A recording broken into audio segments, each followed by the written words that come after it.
Iowa native also taking on RAGBRAI this year, but with a different perspective after receiving a double lung transplant just 7 months ago. Yeah, KTIV's Katie Koffel caught up with Barb Heenan in Orange City this weekend to share her story. RAGBRAI looks a little different for Estherville, Iowa native Barb Heenan. So it's kind of crazy to be out here this year without an oxygen tank pulling around with me.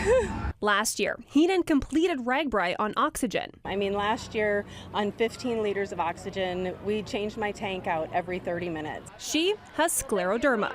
So scleroderma is an autoimmune disease that is the overproduction of collagen. So on the outside, it can harden your skin. On the inside, it can harden your internal organs, such as your lungs. 5 years ago, when she began feeling the effects of the disease on her lungs, she decided it was time to conquer her bucket list, and that included RAGBRAI.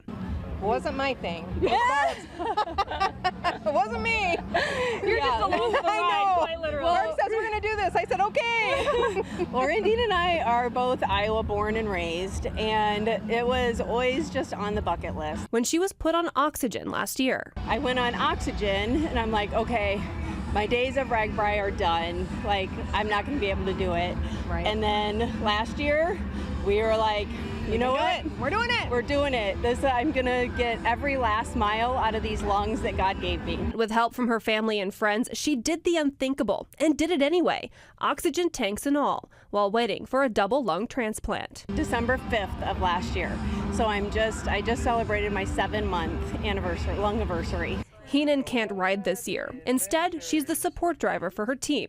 But next year, It feels really good, and I look forward to next year when I can actually ride. while she will be on 4 wheels this year instead of 2, Heenan and her team are paying tribute to the person who gave her a chance to ride again.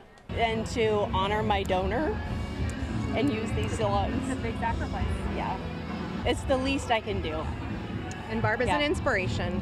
Yeah. And if she only knew who her donor was, she would honor them loudly. Absolutely. In Orange City, Iowa, Katie Koppel, KTIV News 4. Next year, several members of Heenan's transplant team have agreed to ride RAGBRAI with her. The two friends have a Facebook page where they're sharing their RAGBRAI journey and more information about scleroderma and the importance of being an organ donor. We have that link now at KTIV.com.